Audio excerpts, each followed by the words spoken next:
আপনি দেখছেন news now, আমরা জানি কোনটা খবর। राज्य सरकार 2047 तक राज्य के विकास की दिशा में काम कर रही है। मुख्यमंत्री डॉक्टर मानिक शाह ने 79वें स्वतंत्रता दिवस समारोह को संबोधित करते हुए यह बात कही।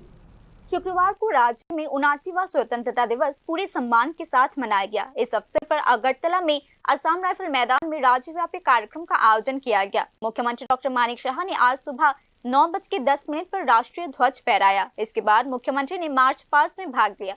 मार्च पास्ट के बाद मुख्यमंत्री डॉक्टर मानिक शाह ने परेड की सलामी स्वीकार की। 79वें स्वतंत्रता दिवस समारोह के अवसर पर राज्यवासियों को संबोधित करते हुए मुख्यमंत्री डॉक्टर मानिक शाह ने त्रिपुरा को आगे बढ़ाने के लिए राज्य सरकार की प्रतिबद्धता की बात की।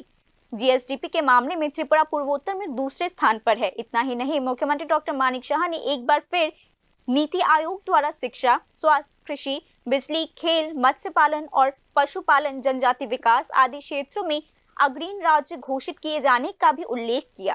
আমাদের সরকার অর্থনৈতিক প্রবৃদ্ধি, গুণগত শিক্ষা, স্বাস্থ্য পরিষেবা, জনজাতিদের বিকাশ, মহিলা ক্ষমতায়ন, সামাজিক কল্যাণ, কর্মসংস্থান সৃষ্টি ও মানব সম্পদ উন্নয়নে নিরলসভাবে কাজ করছে।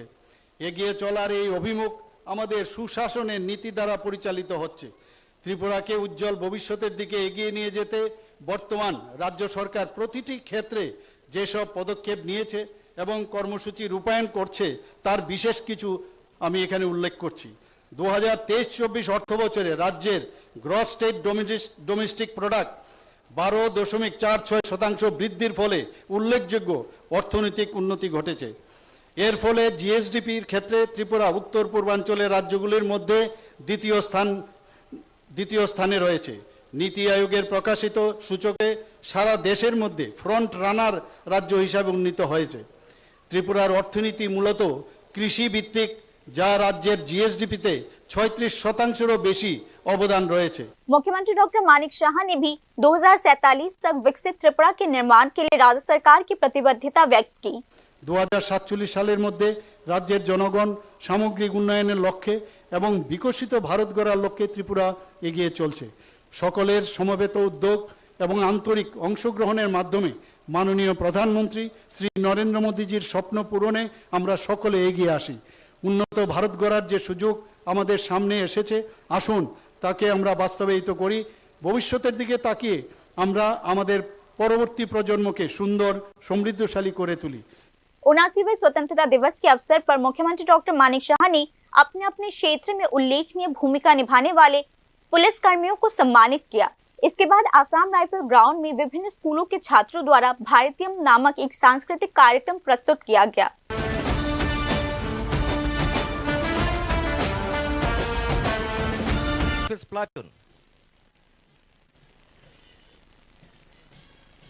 आसाम राइफल्स प्लाटून नेतृत्वे नायब सुबेदार Hareram Yadav, parade commander Baram Girang Muchang H Francis Darlo, union home minister's special operation medal এবং অসাধারণ অসূচনা কুশলতা পদকে ভূষিত করেছেন। এখন তাদের এই পদকে অলঙ্কৃত করবেন ত্রিপুরার মাননীয় মুখ্যমন্ত্রী প্রফেসর ডক্টর মানিক শাহ মহোদয়। আব্দুল শহীদ, नायब सूबेदार clerk, 10 battalion Tripura state rifles. लोगों में राष्ट्रीय चेतना, देशभक्ति और एकता की भावना जागृत करने के उद्देश्य से आज 79वां राष्ट्रीय दिवस समारोह का सफलतापूर्वक आयोजन किया गया। मुख्यमंत्री डॉक्टर मानिक शाह ने स्वतंत्रता प्राप्ति के इतिहास को याद करते हुए देशभक्ति की भावना जगाने, राष्ट्रीय एकता और एकजुटता बढ़ाने पर जोर दिया। मुख्यमंत्री डॉक्टर मानिक शाह ने शहीदों के प्रति कृतज्ञता व्यक्त करने और उन्हें विकास के लिए प्रेरित करने के साथ साथ पिछले एक वर्ष में राज्य सरकार के कार्यस्थल पर सफलता के विभिन्न पहलुओं पर भी प्रकाश डाला। ये रिपोर्ट न्यूज नाउ।